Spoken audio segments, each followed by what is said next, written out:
Très ravi de vous retrouver, mesdames et messieurs, en direct sur Cherif la télévision pour votre édition d'information de ce samedi 10 août 2019.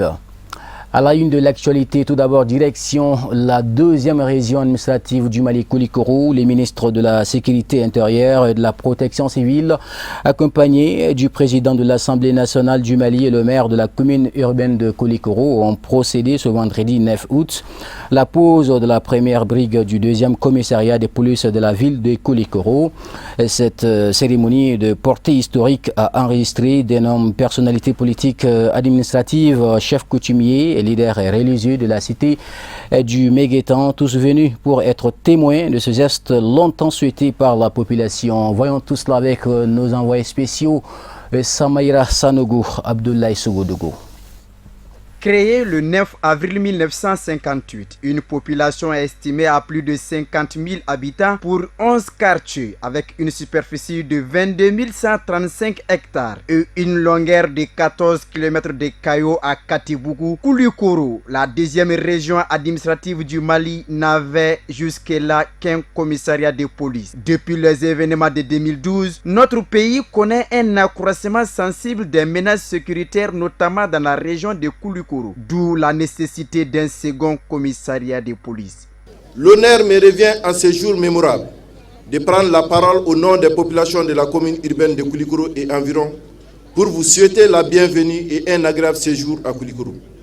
L'événement qui nous réunit aujourd'hui, à savoir la pose de la première pierre du second commissariat de la ville de Koulikoro, m'offre l'heureuse occasion, Monsieur le ministre de la Sécurité et de la Protection civile, le général de division Salif Traoré, de vous signifier toute la reconnaissance de la population de Koulikoro. Comme vous le savez, depuis les événements de 2012, notre pays connaît un accroissement sensible des menaces sécuritaires. Ces menaces se manifestent notamment dans la région de Koulikoro par le banditisme urbain et périurbain, la criminalité transfrontalière et transnationale, le trafic de faux médicaments, d'armes et de drogues, d'êtres humains, du terrorisme, etc. Ces menaces de plus en plus imprévisibles préoccupent les autorités administratives et politiques, ainsi que les populations de la commune. Toutes choses qui expliquent la motivation profonde de la pose de la première pierre du second commissariat de police de Koulikoro. Ce joyau architectural qui sortira des terres dans peu de temps apportera du bonheur aux paisibles citoyens de la ville de Koulikoro. Quoi de plus normal pour le département en charge de la sécurité de se féliciter de la tenue de cet événement ô combien important pour l'épanouissement de cette localité. Nous avons un plan de maillage que nous voulons établir pour tout le pays. Et nous voulons commencer par des chefs-lieux de cercle qui n'ont même pas de commissariat. Mais vu la proximité de Koulikoro et vu tous les arguments qui ont été avancés, nous sommes rendus à l'évidence que c'était nécessaire, en ce moment précis, de songer à mettre un deuxième commissariat ici. Nous voulons être au plus près de la population. Vous savez, il y a un ratio au niveau de la sécurité en termes de normes internationales, qui veut dire que pour un certain nombre de populations, normalement, il doit y avoir un policier. Notre pays est assez loin encore, mais grâce à la loi de programmation que nous sommes en train de mettre en œuvre, qui nous permet de recruter plus de 2200 chaque année, nous pensons qu'au bout de quelques lois, le Mali aussi pourra respecter ces normes internationales. Donc pour l'instant, je voudrais féliciter la population de Koulikoro qui est sortie massivement, féliciter le maire de la commune urbaine qui est à l'œuvre et encourager le gouverneur et tout son cabinet pour le suivi de ce chantier afin que nous soyons là rapidement pour l'inauguration cette fois-ci. En se réjouissant de l'initiative, le président de l'Assemblée nationale du Mali, natif de la ville, à travers ce geste a tenu à remercier le président de la République par le biais de son gouvernement pour avoir contribué à la consolidation des acquis sécuritaires pour la population de Koulikoro. Tout ce que je peux dire, simplement, c'est remercier le gouvernement pour ce qui vient d'être fait. C'est remercier le maire aussi pour la promptitude avec laquelle il a mis même ce terrain à disposition et beaucoup d'autres, tous les citoyens qui aujourd'hui sont ici, n'est-ce pas, pour avec vous et moi-même fêter, n'est-ce pas, cet événement. Koulikoro devient très difficile à canaliser, à surveiller. La sécurité est un problème constant. Il faut y penser et ça nous évite plein de choses. Aujourd'hui, j'avoue que je suis très heureux. Je remercie vraiment les autorités religieuses, les autorités coutumières, en tout cas toute la population qui a manifester vraiment son adhésion totale à ce beau projet sans lequel vraiment la ville ne peut pas s'épanouir. Venues nombreuses pour manifester sa joie de l'acquisition de ce joyau et être témoin oculaire de ce grand jour, l'assistance a eu droit à des prestations artistiques locales tout au long de la cérémonie. L'actualité, c'est aussi à Bamako, en commune 1 du district de Bamako. L'association Ansar Din nationale, sous la houlette de son guide spirituel des Ansar, Seyyid Cherif Ousmane Madan Haïdara, a célébré en grande pompe la journée de Arafat qui coïncide avec le 9e jour de Dhu al-Hijja, c'est-à-dire bénédiction du Hajj. Au menu de cette journée, lecture du Saint-Coran à travers plusieurs sourates et bénédictions pour le Mali et de la Oumma islamique. C'était ce vendredi, c'était ce samedi 10 août 2019 dans la grande mosquée chérifienne à Bankoni-Dianguinebou en présence de plusieurs personnalités et des milliers de fidèles musulmans venus de tous les horizons. Amadou Kamara, Sylvie Ariete, suivons les reportages. La célébration de cette journée de Arafat, organisée par l'association Ansar Din nationale, est une initiative du guide spirituel des Ansar, Seyyid Cherif Ousmane Madan Haïdara, président du groupement des leaders spirituels musulmans du Mali et non moins président du Haut Conseil islamique du Mali, afin de magnifier l'importance de cette journée spirituelle au sein de la Oumma islamique. Le jour Arafat, à ma connaissance, c'est un jour béni. C'est un jour où les bénédictions sont exaucées. C'est un jour béni en ce sens que ce jour-là, il y a eu beaucoup de mystères du bon Dieu. Depuis le début de l'humanité jusqu'à nos jours, comme vous l'avez constaté, on a eu à faire beaucoup de prières. Il y a eu la lecture de la sourate Yassine, 41 fois multiplié par 41, ce qui fait plus de 1000 et quelques fois la sourate Yassine. Et aussi, on a eu à faire la lecture coranique, comme ils l'ont eu à le dire, 3 fois. La lecture de Dalaïlou, 4 fois. Et aussi, Asubunallah wa ni'mal wakil, 124 000 fois. Donc tout ça là, c'est pour que vraiment nous puissions vraiment profiter, n'est-ce pas, de la grâce divine en ce jour d'Arafat. Aujourd'hui c'est le jour d'Arafat. C'est une occasion pour les gens qui n'ont pas eu la chance d'aller à la Mecque d'avoir les mêmes bénédictions comme ceux qui sont à Arafat. Donc raison pour laquelle l'Ansar Din a initié cette initiative sur toute l'étendue du territoire malien et c'est dans le monde entier où se trouvent les Ansars. Donc aujourd'hui tout le monde fait cette même prière. Vraiment c'est un grand jour pour nous. Nous prions pour la santé et la prospérité pour notre guide, Seyyid Cherif Ousmane Madan Haïdara, qui a été tout pour nous.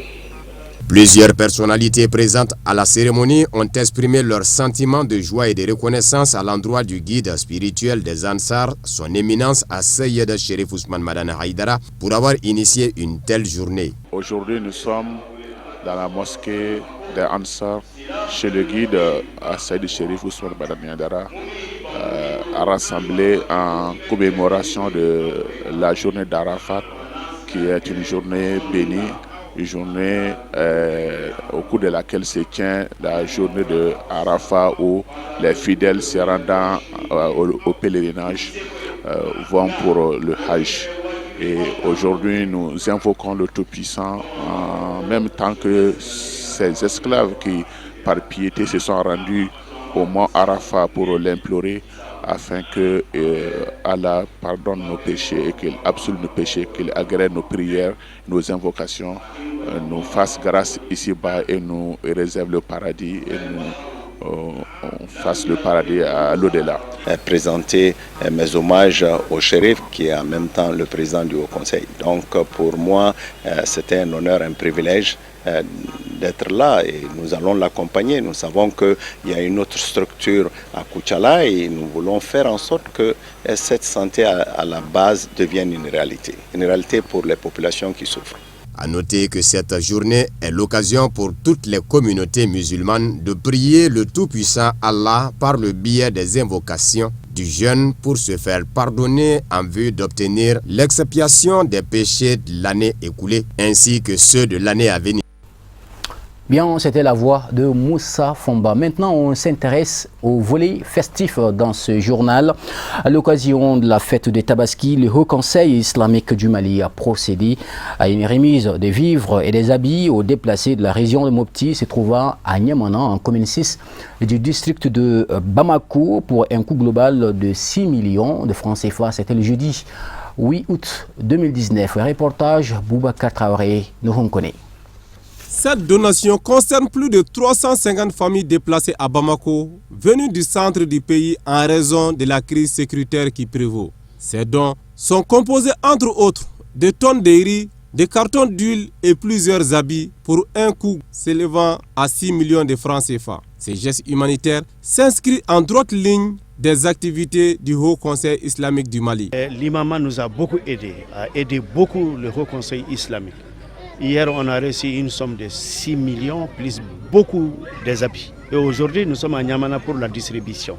Et demain matin, Inch'Allah, on sera à Faladje pour la distribution également.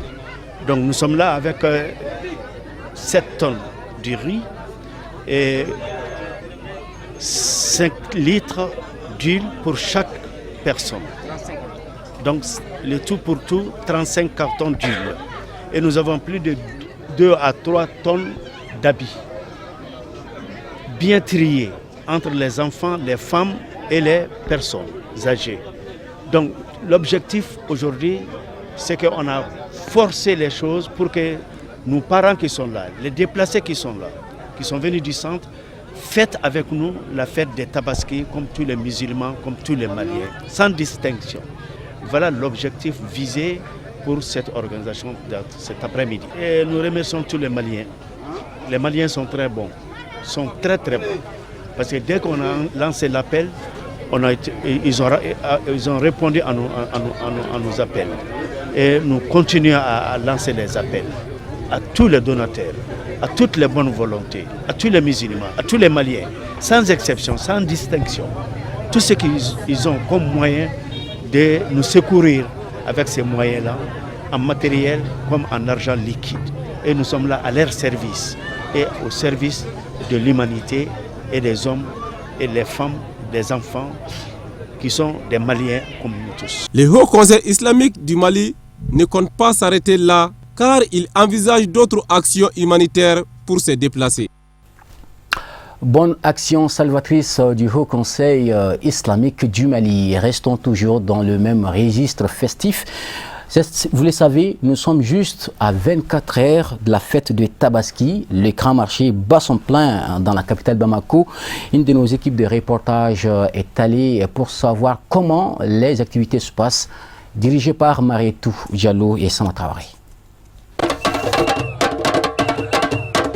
C'est ce dimanche 11 août que la fête de Tabaski sera célébrée en République du Mali. Partout dans la capitale, les préparatifs battent l'air plein. La circulation est un peu plus fluide qu'à l'accoutumée. À 24 heures de l'Eid el-Kébir, le grand marché s'est complètement métamorphosé. Du matin au soir, l'animation y est trépidante. Les allées habituellement encombrées sont carrément obstruées à l'approche de la fête. Les marchands occupent la chaussée et présentent leurs marchandises souvent à même le sol. Même les grilles bordant les grandes artères sont utilisées pour accrocher des articles.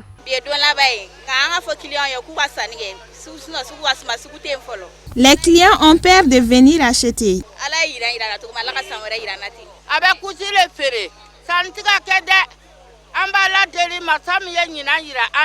Nous prions le bon Dieu, ça ira avant la fête.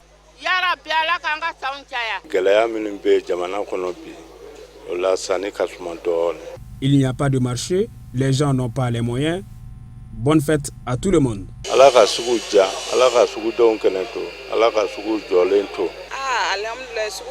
Actuellement, le marché est bondé de monde, mais ils ne sont pas prêts pour les achats.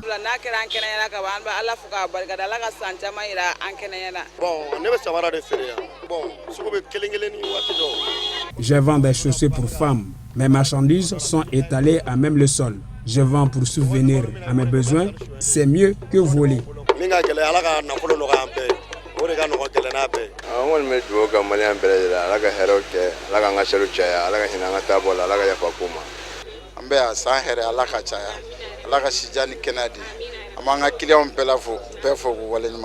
Sambé Sambé, bonne fête à tous et à toutes.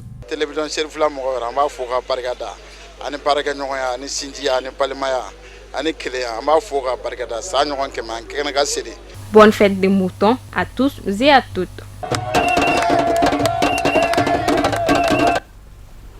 Tout à fait, bonne fête par anticipation à tous les fidèles musulmans à travers les 4 coins du monde. Tout de suite, la transition, elle est toute trouvée pour aborder l'actualité et sur le plan national et international est brochée par Moussa Fomba.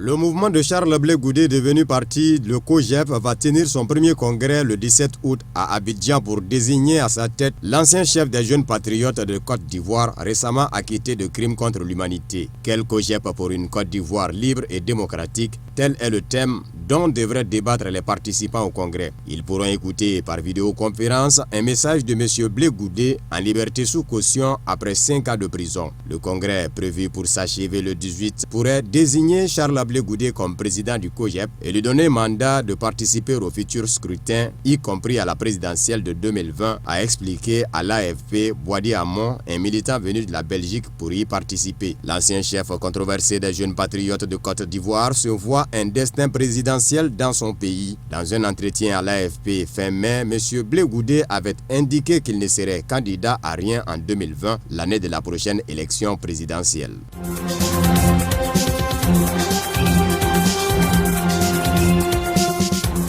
Le président bissau-guinéen José Mario Vaz a décidé de se représenter en candidat indépendant à la présidentielle du 24 novembre après avoir échoué à obtenir l'investiture du parti d'opposition MADEM, a indiqué vendredi un de ses proches. Élu en juin 2014, il a été convaincu par ses proches de se présenter comme candidat indépendant, a indiqué à l'AFP un collaborateur du chef de l'État ayant requis l'anonymat. Malgré le bon déroulement des élections législatives du 10 mars remportées par le PAIGC, le pays peine à sortir de la crise qu'il traverse depuis le limogeage en août 2015 par le président Vaz de son premier ministre Domingos Simões Pereira, chef du PAIGC. Depuis la législative, le PAIGC et ses alliés contrôlent 54 sièges sur 102 au Parlement. Le MADEM et le Parti pour la rénovation sociale PRS se partagent les 48 restants, respectivement 27 et 21.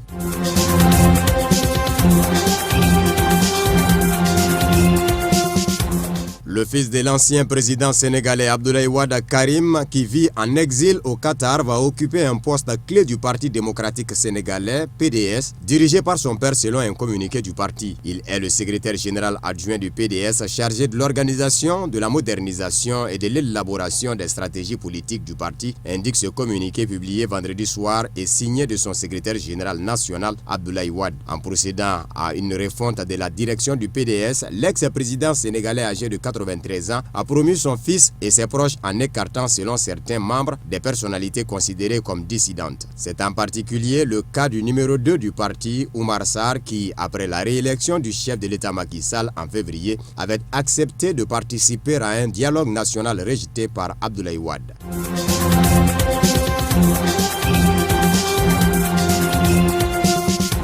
41 militants de l'opposition camerounaise ont été condamnés jeudi à Douala à 6 mois de prison ferme pour avoir participé à des manifestations contestant le résultat de l'élection présidentielle d'octobre dernier, ont déclaré les avocats de leur parti, le MRC. Aucun des militants condamnés jeudi n'était présent lors du jugement. 6 d'entre eux sont actuellement en prison, notamment la célèbre avocate camerounaise Michel Ndoki. Les autres comparaissent libres. Selon Fidel Ndjoumissié, avocat et responsable du MRC dans la région, la décision fera certainement l'objet d'appel après concertation de la direction du parti. Il est incompréhensible qu'après avoir arrêté les poursuites, le tribunal ait subitement repris le procès contre nos camarades, a commenté M. Djoumessi. En décembre, en effet, les poursuites contre les manifestants d'octobre avaient été arrêtées avant de reprendre dans les derniers mois.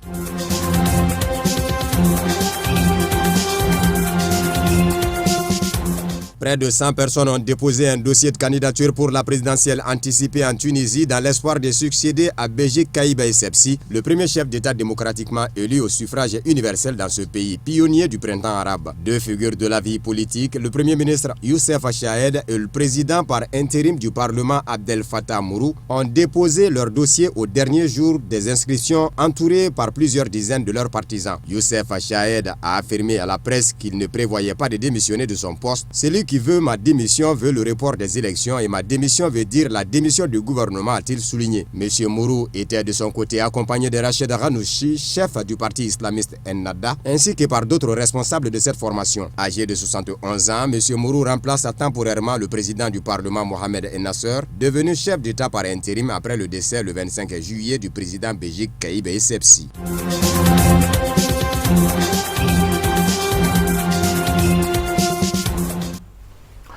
Bien, point final à ce journal. Merci à vous de l'avoir suivi. Vous le savez, c'est demain que la communauté musulmane célèbre la fête de Tabaski. Le temps pour moi de vous souhaiter une très bonne fête à toutes et à tous et bonne suite de nos programmes.